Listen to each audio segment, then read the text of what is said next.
Boa tarde a todos. Boa tarde. Para embasar nosso encontro de hoje, eu vou ler o texto de um professor. Ele é professor de física, mas é uma pessoa com uma caminhada muito forte pela espiritualização. Gosta de estudar os assuntos ligados à espiritualidade. E numa aula ele recebeu uma pergunta, e somos tão felizes por viver nesse século que tinha aluno que gravava a aula ali naquele grupo. E gravou a resposta dele e disponibilizou. Recolhi para embasar o nosso momento de hoje, que é sobre a espiritualização coletiva, que é uma audácia a gente tentar trabalhar um tema desse. Mas, contando com a ajuda de todos os senhores, estamos aí. Certa vez, eu estava fazendo uma aula para uma turma de estudantes de engenharia e um dos alunos que conhecia a minha afinidade com temas espiritualistas me fez a seguinte pergunta. Que no que o aluno gravou, passou para ele a gravação, porque achou tão boa, e pediu a ele que ele disponibilizasse essa gravação para o maior número possível de pessoas. E aqui é ele se colocando para nos situar na história. Professor, o mundo está imerso no caos.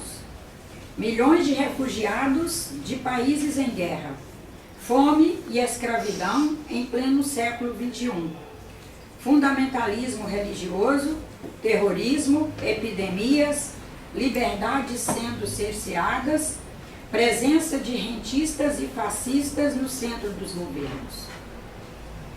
Em nível individual, a depressão é uma epidemia. Drogas legais, drogas ilegais sendo cada vez mais consumidas. Alienação política em massa. Parece que não avançamos nada como civilização. Será, professor, que a humanidade é realmente capaz de transformar esse estado de coisas? Desculpe, esse estado das coisas?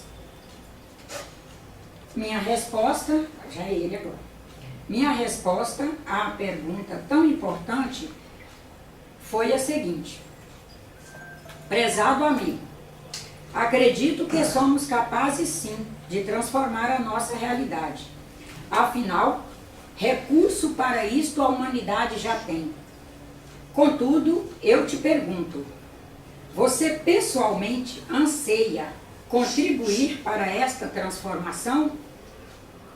Se sua resposta for afirmativa, então é importante que você entenda o seguinte ponto dentro do meu entendimento. É preciso que primeiro conheçamos a nós mesmos e comecemos a nos transformar individualmente, pois transformação em massa só através da espiritualização coletiva. E a espiritualização coletiva só através da espiritualização individual. É de dentro para fora em cada um. Não podemos mais esperar passivamente que a transformação simplesmente venha de fora, de algum super-herói, de um salvador, ou brote espontaneamente de algum setor da sociedade. É preciso, mais do que ideias inovadoras, começar a realizar um profundo trabalho interior. O começo das transformações sempre são as novas ideias, mas não se pode parar por aí. Antes de começar uma jornada de transformação, é preciso entender onde nos situamos, quais são as ideias fundamentais por trás de toda a realidade atual, de toda a realidade pessoal. Quais são as suas ideias? Paradigma é o termo utilizado para designar o modelo fundamental que sustenta o nosso modo de atuar no mundo. Em outras palavras, paradigma são as ideias básicas que organizam o nosso jeito de ver e viver o mundo, e viver no mundo. O paradigma vigente atual no mundo ainda é o realismo materialista cartesiano newtoniano. Embora as ideias da nova física já circulem há mais de 100 anos, nos trazendo inúmeras percepções mais amplas e profundas sobre a vida, ainda nos demoramos, ainda nos arrastamos no uso da visão materialista do mundo e da vida. Uma proposta de revisão deste paradigma básico emergiu a partir da divulgação das ideias da nova física, a começar pela teoria da relatividade, da realidade transpessoal, mas, sobretudo, emerge da autopercepção como um ser espiritual e com a nova física, que é um ramo da ciência, que é as pessoas que se percebem como algo além da matéria, adota para trabalhar, estudar, descrever. Já é consenso que a transformação que gostaríamos de ver no mundo pode se estruturar a partir de outros fundamentos, que não o materialismo.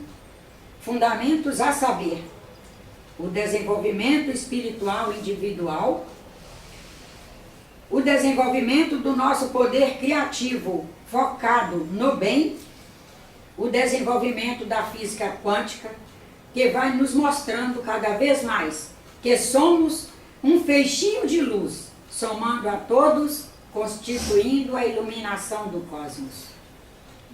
Acreditar no ser humano e em sua capacidade de mudar a si mesmo e a sociedade em que vivemos, mudar a partir dos princípios transformadores desses 3 pilares que acabei de situar, se entende, no momento, por ativismo quântico.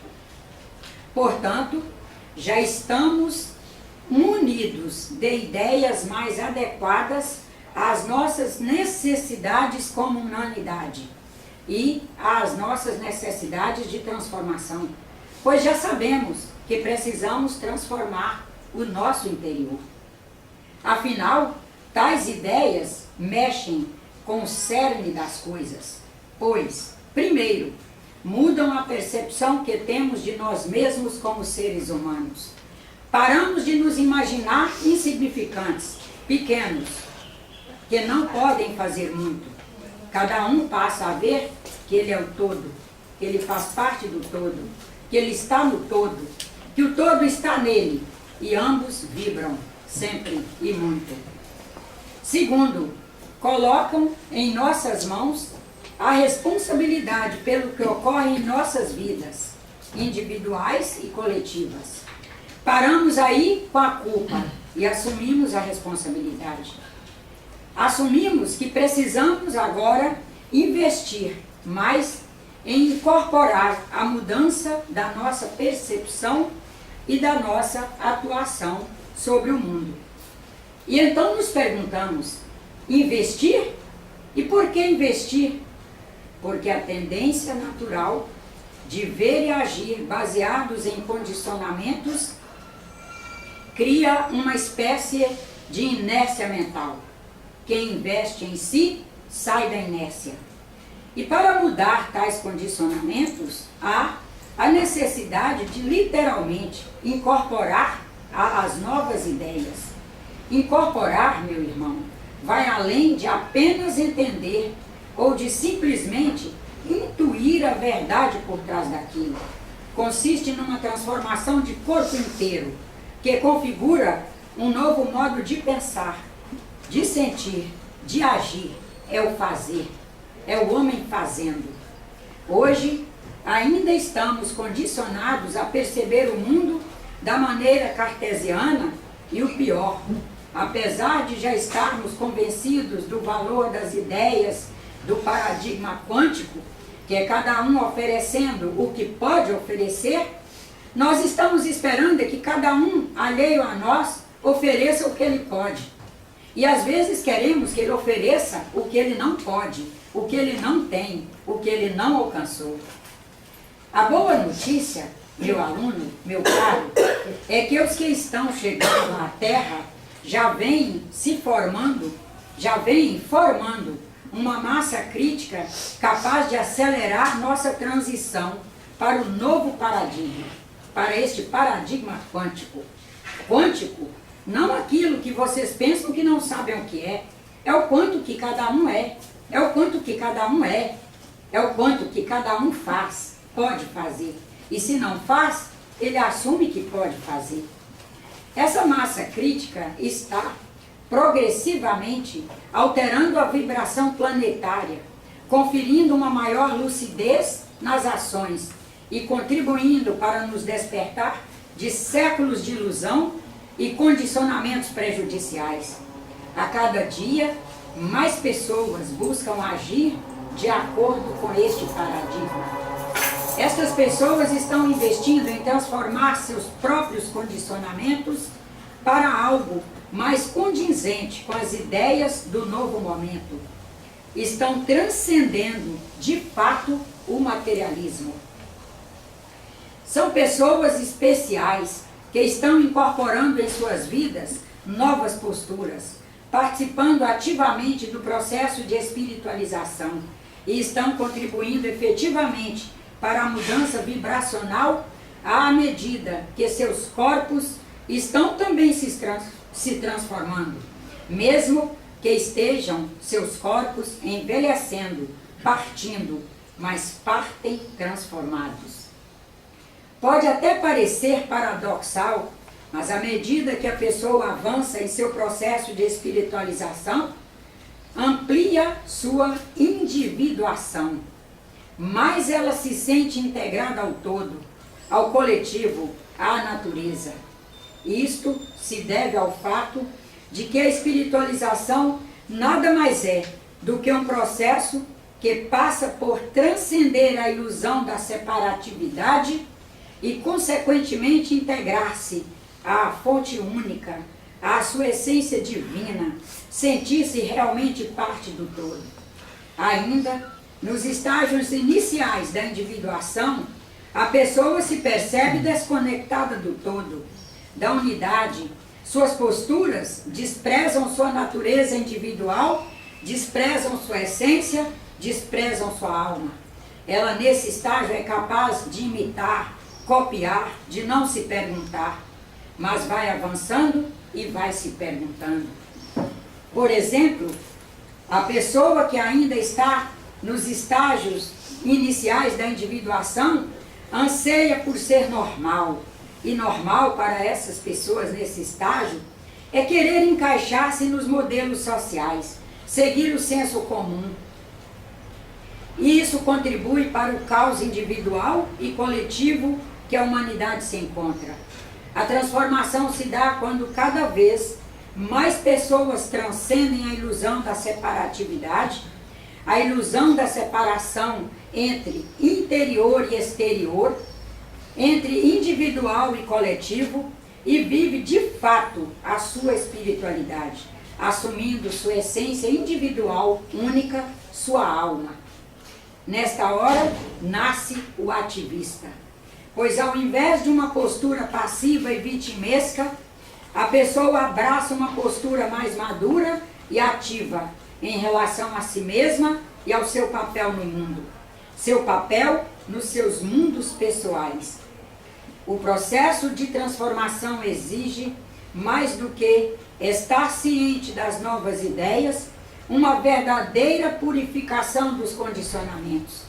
Exige renúncia e ação em direção às mudanças que anseia ver acontecer. Exige uma atuação em nível sutil das informações gravadas em seus corpos, sutis e não sutis. A mudança se dá fisicamente, isto é, se dá nos corpos não sutis também. Não é algo apenas em nível mental, emocional, afetivo, social, nem apenas espiritual. É mudança que se manifesta através dos corpos não sutis, que é o corpo físico. A verdadeira mudança permite uma maior abertura à captação de novas ideias, à criatividade, à canalização de instâncias superiores. Para cada um, materializar onde estiver ideias superiores, comportamentos superiores, produtos superiores. A real mudança sabe que no silêncio, na humildade e no trabalho digno e honrado teremos um poder colossal. Assim, ideias ainda mais transformadoras e mais criativas se sintonizarão, se agregarão e a transformação se tornará global. A isto, meu caro aluno, poderemos chamar de produto da espiritualização coletiva.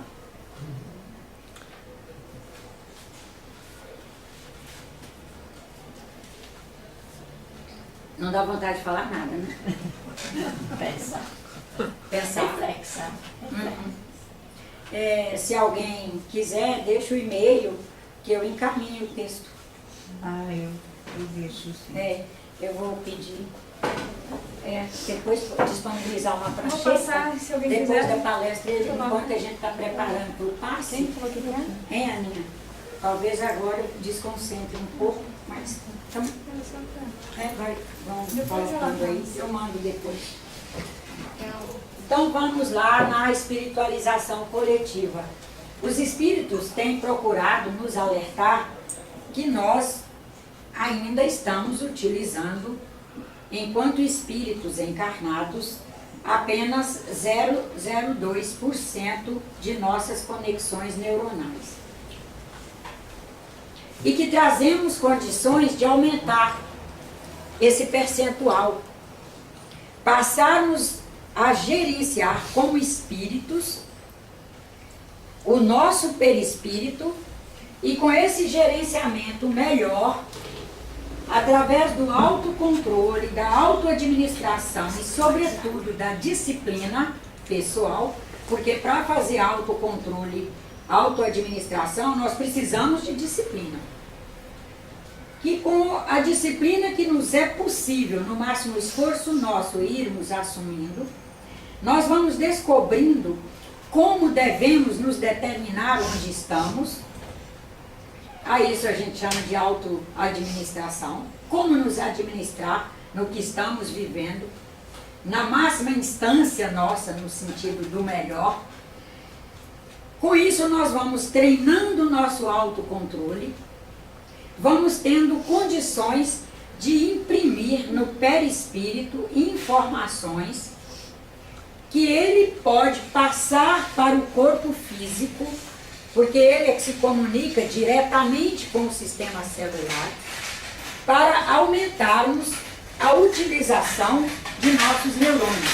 Então, veja no que esse professor disse, que ele afirma que nós temos condições. E vai exatamente em consonância com o que os espíritos nos dizem.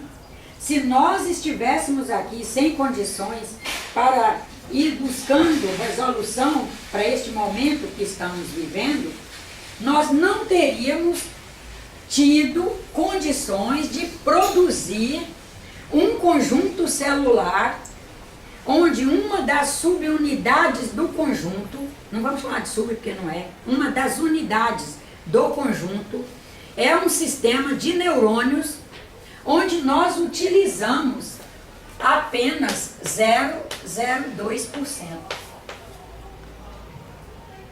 Se nós não tivéssemos condições para melhorar nossa atuação no mundo, nós estaríamos aqui encarnados num sistema onde nosso cérebro já seria 0,02% do que ele é. Não sei se está ficando claro isso. Só isso? Só isso.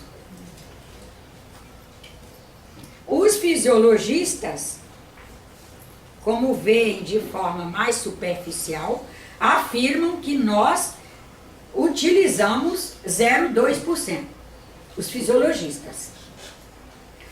Os fisiologistas menos estudiosos são esses que se dizem cientistas, mas escrevem meio que para agradar, porque tem isso, né? Artigos para agradar.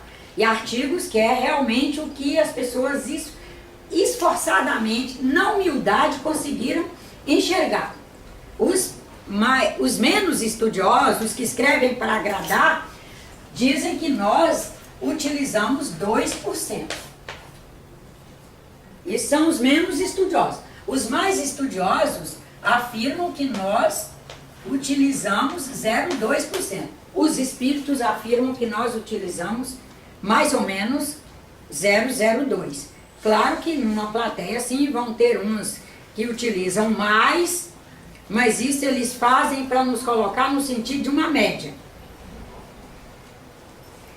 Observando a gente mesmo, e se a gente tiver a oportunidade de estudar um pouco sobre o cérebro, a gente vê que provavelmente a gente não passa dos 0,02 mesmo não.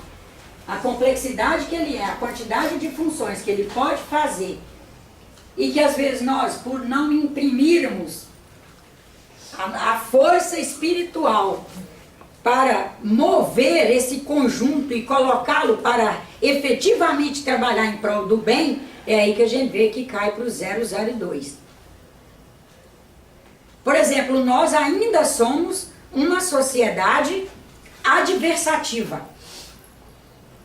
Se alguém chegar para o Evair, espírita de 500 anos, de carteirinha, avental branco e tudo, trabalhando no passe, se ele não se cuidar, ele é capaz da pessoa perguntar a ele como ele está, e ele está bem, mas ele dizer, eu estou bem, mas meu filho está desempregado, como se o desemprego fosse algo que, meu Deus, tirou todo o brilho da vida. É o mas, é o adversativo. Só que quando ele coloca esse mas, não é a realidade que está acontecendo não, gente, graças a Deus. A gente tem que tomar os de casa para fazer exemplos práticos, que a gente vive isso o dia inteiro de ouvir essas coisas. Só que nesse mas, ele desativou uma dinâmica numa instância superior de movimento mesmo, de liberação de estruturas e de produção de neurotransmissores, que alguns ocorrem no cérebro, em algumas regiões do cérebro. Ele colocou isso tudo em ritmos menores. Em ritmos menores de trabalho, ele, se ficar no 002, ainda vai ser, porque Deus é Deus. Não sei se fica claro isso. O dia amanheceu bonito, que bonito para algumas comunidades é sol. Mas já está formando uma nuvem. Aí eu pergunto, a nuvem é chuva, e eu quero saber de você sem banho, quem te aguentaria? Nem você mesmo. Como assim que o dia está bonito porque é sol, uma nuvem é para chover, os dois são extremamente essenciais? Por que que essa beleza da chuva tem que ser adversativa à alegria de quem está ouvindo o meu diálogo e a minha alegria? E aí eu vou contribuindo para a não espiritualização coletiva. São coisas muito pequenas? São muito pequenas. O nosso cotidiano, ele é grande, mas ele acontece num somatório de coisas que nós colocamos, algumas como grandes e outras como pequenas. E que às vezes nenhuma é grande, nenhuma é pequena. Todas são essenciais. Essenciais. E aí, como está? Quanto tempo eu não te vejo? Você está bem? Uma dor, porque eu estou na idade do côndor. Imagina o que isso faz em nível de espiritualização coletiva. Alguém chega afetivamente a mim, efusivamente alegre, se joga para um abraço, e eu sequer sequer tenho o cuidado de nutrir a alegria daquela pessoa. Eu desmonto a alegria. Eu estou na idade do Condor. Você já ouviu falar da idade do Condor? É dor aqui, é dor ali. Hoje uma dor, amanhã outra dor. Quando poderíamos, na espiritualização coletiva, nós nos perguntaríamos o que eu fiz. Aí entra a retrodução que o professor Mauri trouxe na última palestra dele. Eu teria, neste momento, que a pessoa efusivamente me pergunta: você está feliz? Eu estou tão feliz de te encontrar, você está bem, Nádia? Eu pensar: meu Deus, o que eu tenho que fazer a partir de agora, para os próximos encontros, que a pessoa vier alegre, eu poder estar alegre sem dor. E o que foi que eu fiz? Aí é o de agora para o futuro. E o que foi que eu fiz ao longo dos anos dessa encarnação, que me levaram a agora ter dor, porque eu quero ser mensageiro de cultura, informação, movimento, condicionamentos novos, para que quem vem depois de mim seja informada, possa produzir a cultura da não dor, já que eu estou admitindo que eu sou a idade do Condor. Eu sou a idade do Condor, da Condor. O que é que eu tenho que fazer para sair dessa? Porque é através de mim que o mundo recebe todas as vibrações acerca daquilo que eu estou falando. Ou daquilo que eu estou sentindo. E não vai ser nutrindo o desmoronamento da produtividade, da dinâmica, que nós ajudaremos efetivamente, de forma efetiva. Todos nós queremos ser efetivos. Nós deixamos de ser efetivos no bem é por descuido mesmo. Eu, pelo menos, eu nunca encontrei alguém que afirmasse para mim: não, eu quero que tudo dê errado.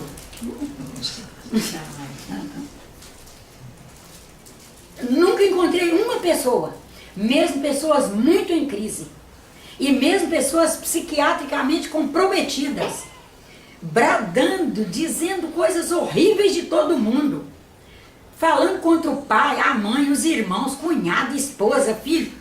Pessoas completamente comprometidas por doença, pois elas bradavam, falavam mal, reclamavam, se dilaceravam em guerra interna, mas dizendo que elas estavam lutando para aquilo melhorar, que era para a gente mudar. Elas não dizem que quer que tudo piore, não. Aí nós percebemos o quanto todos nós, mesmo comprometidos psiquiatricamente, queremos ser efetivos no bem. Esse texto é maravilhoso, que ele o tempo todo volta à questão do qual é o condicionamento que você já consegue enxergar, que não seja efetivamente bom, para você trabalhar para diminuí-lo, se abrir e poder emitir vibrações que sejam espiritualizadoras de você mesmo, porque é na espiritualização de cada um que a grande humanidade, que são nossos 10 bilhões de sócios, vão recebendo essas vibrações e vão se espiritualizando. Com muita fé em Deus. Nós temos os espíritos bons conosco. Todos os espíritos orientadores dos trabalhos nas casas espíritas ou fora delas informam que nenhum de nós reencarna sem orientadores espirituais. Espíritos superiores em matéria de adiantamento moral, portanto, de construção de sabedoria, de alegria de viver e de tudo. Nós temos os orientadores. Aí está qual é a nossa possibilidade de receber a informação que eles nos emitem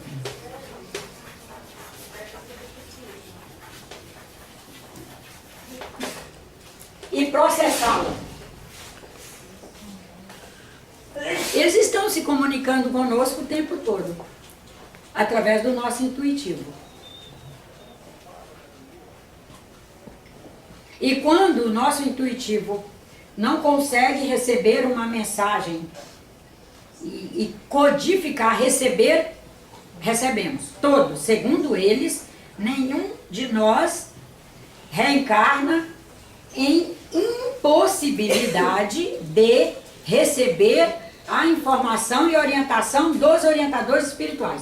Todos, ao reencarnar num planeta, trazem as possibilidades de receber as orientações dos seus orientadores espirituais.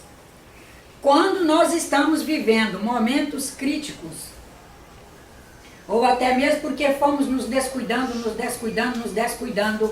e fomos passando a não valorizar a nossa intuição, a não dar crédito a ela, que eles rastreiam no meio ali onde estivermos, alguém que tenha condição de receber a mensagem, passa a mensagem e aquela pessoa faz a mensagem chegar a nós. Segundo eles, sem chegar não fica, porque isso seria um nível de desamparo e seria um nível também de falta de eficiência do trabalho deles, e que eles não trabalham nem com desamparo e nem com a ineficiência. O que eles buscam? Eficiência na orientação espiritual, amparo para todos. A questão é nós recebermos a informação e processarmos e diligentemente querer mudar. E o professor Denis aqui, em outras palavras, coloca isso. Você quer mesmo mudar? Você está mesmo interessado que nossa política, inclusive partidária, administrativa, nossos administradores, mudem?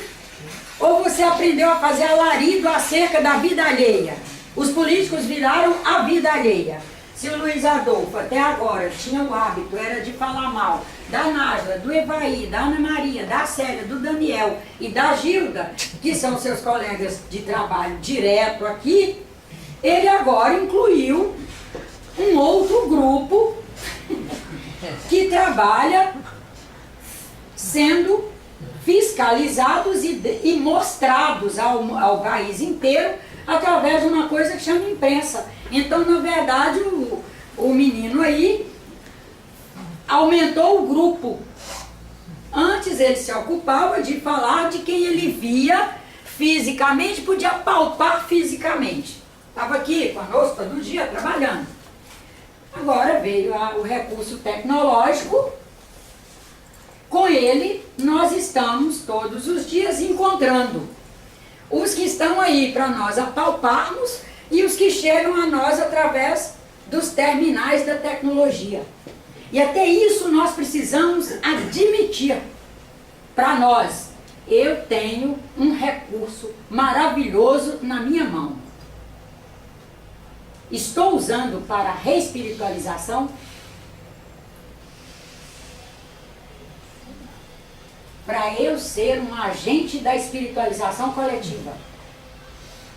Quero espiritualizar o político fulano, o político beltrano, o político cicrano. Eu quero espiritualizar a política do meu país, polis, para ela ser polis mesmo. O que quer dizer polis? Cidade. Hoje, assim, olhando a política, nós colocaríamos cidade aí significando o quê? Que aí já não é mais cidade. O grupo, né? Grupo. Polis, que antes era cidade porque o homem vivia em pequenos grupos, né? Hoje nós dizemos que esse poli, essa cidade, hoje é a humanidade inteira. Distribuída da maneira que está distribuída. E nós nos perguntarmos, eu quero efetivamente que isso mude, então eu vou ter que falar os pontos negativos menos e orar mais. E meditar mais. E refletir mais. Inclusive me perguntar onde é que eu contribuo para o que o aluno colocou aí de caos. Não vemos como caos, tá? Mas o aluno colocou. É um jovem, né, gente? Tem a sua linguagem exagerada.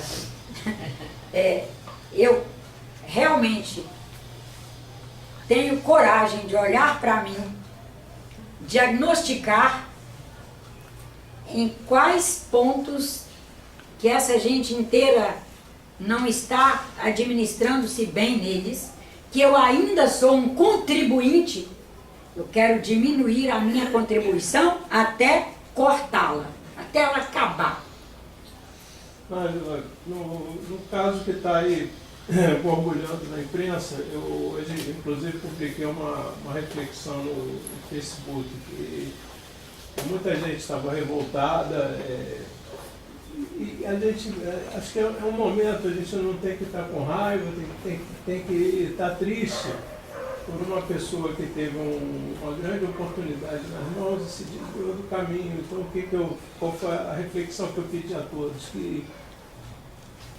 Que ore para que essa pessoa aproveite esse tempo recluso agora para fazer uma autocrítica, um exercício de consciência, ele e os pares dele.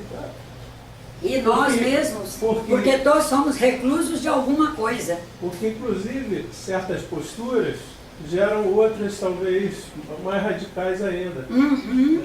Geram o crescimento de radicalismos pelo outro lado oposto. E eu acho que não é o momento para se polarizar isso, é para orar por essas pessoas, para ver se elas põem a mão na consciência, param de tentar provocar mais confusão, e em que eu errei, vamos tentar consertar. Mas ele vai conseguir fazer isso através de uma reflexão de cada um de nós. A materialização de qualquer elemento, vamos falar do planeta, porque é aqui que estamos, não me lembro da minha passagem por outros, né? Essa eu estou lembrando. A materialização de qualquer coisa no planeta que estamos depende da contribuição de todos. Da compaixão também. A Aninha fez uma pergunta acerca de plasma. Aí vamos pensar no plasma sanguíneo. Eu quero ter um plasma sanguíneo que ofereça ao meu organismo a possibilidade de ele estar bem. Porque do plasma depende toda a movimentação de reequilíbrio e da produção de células novas saudáveis.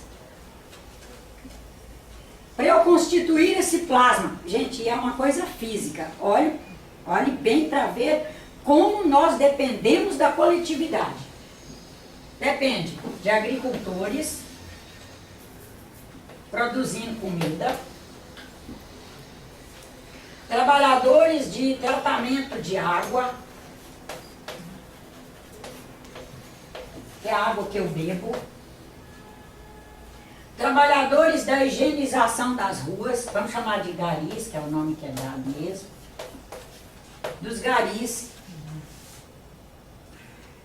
Depende de quem fabrica cobertores, vamos lá, para a indústria, cobertores, colchões.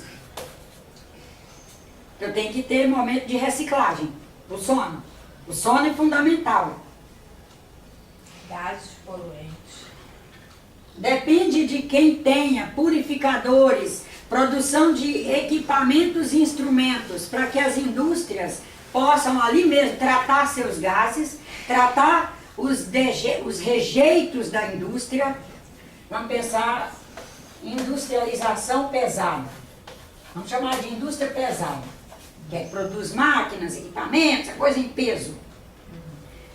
Nós dependemos de quem produz produtos químicos.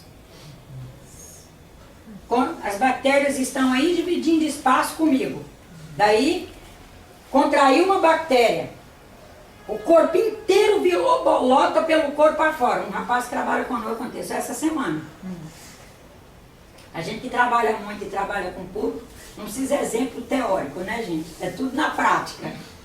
Corpo inteiro em bolotas deste tamanho.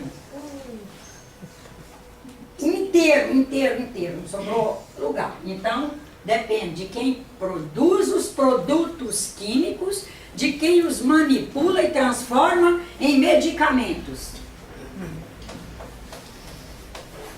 Vamos dizer, indústria química e farmacêutica. Para que esse menino volte a ter esse plasma em condições. Isso é um mínimo da lista. Um mínimo. Para termos um plasma que permita, primeiro, saudabilidade ao coração para ele bombear, senão ele, se for ruim, o coração entra em estresse, bombear e fazer com que esses elementos cheguem em absolutamente todos os recônditos de cada célula. Agora vamos pensar em conjunto de elementos para sermos pessoas capazes de promover o equilíbrio coletivo. Mas ele depende de nós, então vamos para o nosso. Vamos pensar primeiro um neurotransmissor. Nós vamos primeiro colocar da ordem que o espírito gerencia, mas o corpo produz. Vamos pensar num dos elementos fundamentais para o equilíbrio. É uma substância material que contribui para o equilíbrio interno do ser, para o espírito fazer o projeto encarnatório que ele veio para fazer. Bom, sim, serotonina. Depende de exercício, depende disso, depende daquilo. Mas o que é que os cientistas descobriram? Que esse exercício, necessariamente, não tem que ser exercício físico, mecânico. Que eles foram avaliar os níveis de serotonina dos monges e dessas mulheres, essas freiras que são realmente freiras, que estão ali fazendo meditação, pensando na humanidade, orando pela humanidade, e descobriram que os níveis de serotonina deles são mais altos do que os nossos, sem eles nunca terem pegado uma enxada, corrido atrás de um ônibus, sem nunca saírem lá de dentro da clausura. Avaliaram mulheres enclausuradas. Tem uma congregação aí que é das irmãs, não sei o que, enclausuradas. Foi um dos grupos que foi escolhido para essa pesquisa. Outros são monges, aqueles que também vivem reclusos dentro do templo. Aí nós vamos descobrindo que o trabalho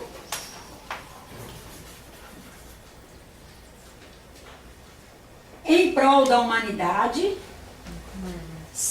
essa humanidade começa de nós, seja ele em movimento mecânico, seja em movimento da alma e do cérebro e o mental, ele vai produzir o que precisamos para termos padrões vibratórios que possamos acudir a nós e a humanidade. Linda a pesquisa, né? E eles pegaram as mais variadas frentes de trabalhadores. Trabalhador da indústria pesada, trabalhador da construção, grupos de trabalhadores da construção civil, grupos de trabalhadores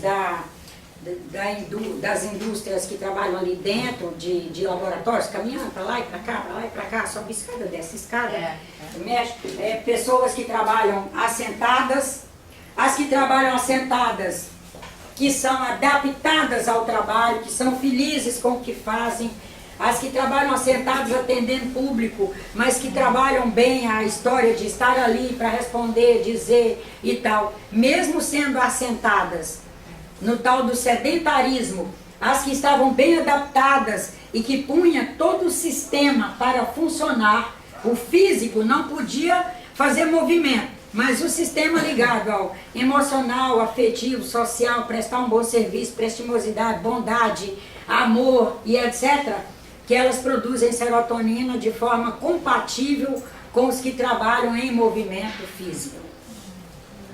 Boas ações e bons pensamentos. Boas ações e bons pensamentos. E efetivamente colocá-los no movimento, na produção. E aí nós podemos revalorizar a questão do trabalho. O que eu estou trabalhando? A dona Félix tem um pouquinho mais de idade do que eu. Chegará a um momento, quem sabe um pouco antes de mim, onde ela não poderá fazer grandes movimentos. Se juntar a Nájila, a Aninha, a Gildo, o Daniel, dizendo no ouvido dela: Dona Félix, a senhora sempre foi movimentada, como está agora, a senhora não tem que ficar sentadinha aí. Aí nós estamos diminuindo a possibilidade dela produzir esse plasma que envolve plasma cultural, plasma afetivo, plasma social e plasma bioquímico. Nós estamos incentivando a diminuir ao invés de incentivarmos a aumentar. No paradigma materialista, nós chegaremos com esse discurso. No paradigma que ele nos propõe aí, nós chegaremos a ele e diremos assim: que coisa maravilhosa, hein? Trabalhou, criou filhos, provavelmente ajudou a cuidar de algum neto, no tranco, no movimento, e agora é a hora da senhora produzir vibrações com as sínteses que a senhora conseguiu fazer nessa caminhada, e a senhora tem uma grande oferta para fazer à senhora e à humanidade. Que beleza a senhora poder ficar sentada.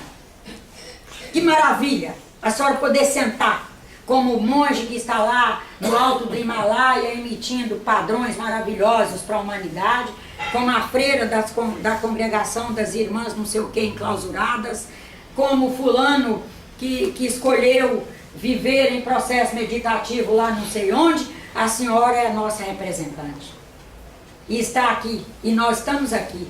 O que a senhora precisar, conte conosco. O dia que a senhora quiser um passe, a gente vem aqui fazer. O dia que a senhora quiser comprar uma feira e não estiver em condições de ir lá, no centro tem um fulano que é honestíssimo, que não é bobo para chegar lá comprando qualquer coisa errada.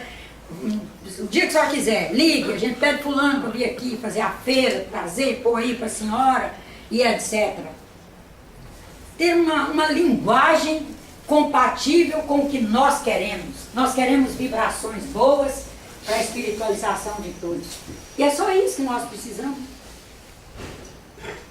Isso vai mover os governos a ter escolas que eduquem melhor. Nós estamos com um problema de educação seríssimo, gravíssimo, que nasce na família. O problema de educação nosso não nasce na escola. Eu faço um trabalho voluntário nas escolas de Novo Cruzeiro. Essas semanas que eu sumo, estou lá. E uma das minhas frentes de trabalhar é um voluntariado nas escolas. As crianças chegam aos 5 anos, já não conseguem mais ficar sentada ouvindo uma fala. São instruídas a não obedecer, a não ouvir. Aí não tem como aprender.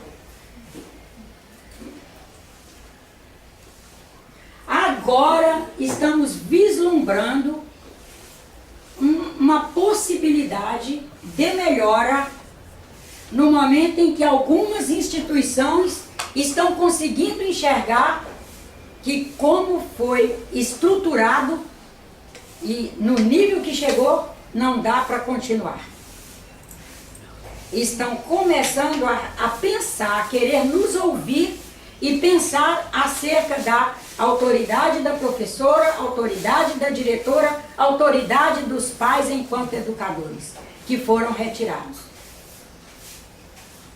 E isso é o momento em que nós temos, e essa conversa toda foi para pensar em Que autoridade eu sou? Não é autoritarismo. Ser autoridade. Não, aqui em casa eu sou autoridade. Ah, aqui na casa de fulano. É lá na casa de fulano. Aqui não. Ah, que eu quero que fulano venha, mas ele bebe e quer trazer a cerveja. Não. Não, eu não quero minha casa, eu não quero da minha casa padrões de álcool sendo dissipados. Ele já fica sabendo que é 100. E ele escolhe vir ou não vir. E nós vamos ficar sentindo a falta dele. A reespiritualização, que a gente tem que sair do misticismo. Que quando falar em espiritualização coletiva, que a gente vai pensar só no espírito. Como se aqui existisse a possibilidade de nós fazermos um projeto reencarnatório acontecer só à luz do espírito em si. Um espírito encarnado, ele está na interação direta com a matéria. Ele não atua diretamente nos campos materiais no sentido de chegar e manipular. E para isso ele, ao longo da civilização, construiu uma coisa que chama perispírito. Ele coloca a orientação para o perispírito e o perispírito atua no campo material. Ah, fulano veio à casa espírita e está reclamando de uma dor de cabeça persistente. Na medida em que ele vai se mergulhando num processo de espiritualização,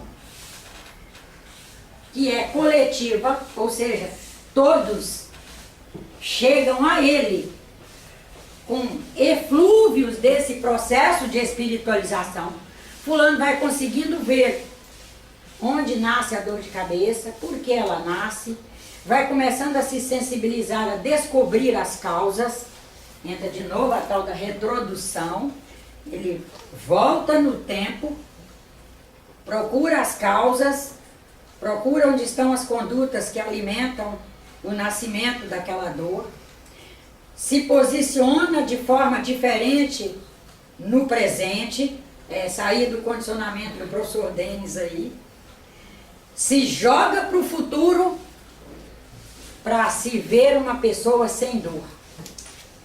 A espiritualização coletiva tem que passar por essa espiritualização individual de construirmos projeto de futuro.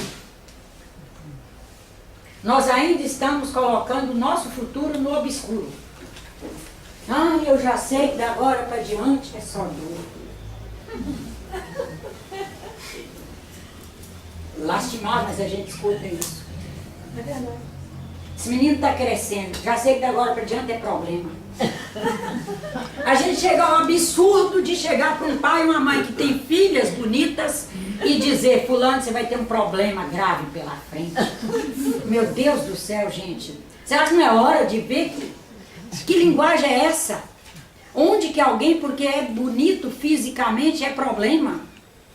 Está falando o quê? Que a menina vai ser o quê? Quer dizer, gente, que beleza de menina. Limpa os olhos de nós todos. Aquela exuberância na nossa frente assim, a gente fica numa felicidade de ver alguém exuberante. E orarmos para que ela traga, agora vamos lá para o projeto da Casa Espírita. Que aquela exuberância física se expresse em exuberância espiritual. Mas ela tem que receber de nós os eflúvios. Nós é que criamos sustentabilidade. E esse quântico que ele colocou aí o tempo todo, nos sensibilizando ao princípio fundamental dessa física quântica que ele trabalha, que é só existe uma partícula porque existem outras partículas que constroem juntas sustentabilidade para ela. Nós estamos reclamando de assalto, disso, daquilo outro. Tem sustentabilidade para isso existir. E nós nos perguntarmos, quero contribuir para essa sustentabilidade? E aí nos corrigir. E dá-lhe vigiliatura. Mas nosso grande mestre, há 2000 anos, já nos trouxe a questão da orientação para a vigiliatura e já nos trouxe a orientação para a prece. A prece é nosso diálogo com o Criador. Uma conversa íntima conosco e com o nosso Criador, com os orientadores espirituais em decorrência. A vigiliatura vai nos ajudar, primeiro, nos enxergar, nos posicionar, ver o que é que temos feito que não é tão saudável assim, e o que queremos para o futuro, é o movimento retrodutivo, é esse ir e vir num consequente, que vai sempre ali, os momentos se sucedendo, e a vigiliatura vai nos fazendo também cada vez mais e conseguindo ter uma acuidade mental, afetiva e social para quando não conseguirmos não fazer alguma coisa, pelo menos fazer já sabendo que devemos deixar de fazer. Porque aprimoramento, eu tenho certeza que nenhum espírito nos prometeu, Deus não nos prometeu que aprimoramento seria fácil. Vai, meu filho, toma aqui, passe um tempo na terra, alguns aprimoramentos você vai fazer, facílimos, vai tirar de letra. Alguns aprimoramentos você vai poder comprar na farmácia, no supermercado, na loja de natural, na boutique, na loja de joias. Ah não, com certeza nos disseram, fique firme, como dizem em todas as mensagens, fiquem firmes, nós estamos juntos, estamos aqui, enviando através das sínteses que já fizemos, informações e orientações para que os senhores recolham, seja através do processo intuitivo ou através de irmãos que nós usaremos para chegar e falar mesmo, e se posicionar mesmo. E nós que temos filhos percebemos que muitas vezes as mensagens chegam através deles. Às vezes são mensagens duras, mas são altamente transformadoras. Nós temos aqui ir no cerne da informação e saber o que eu me transformo para melhor com essa informação. Porque naquilo que eu me transformar para melhor, eu estarei contribuindo para a espiritualização coletiva. Vamos ouvir agora a mensagem do irmão Locávio e vamos para o passe.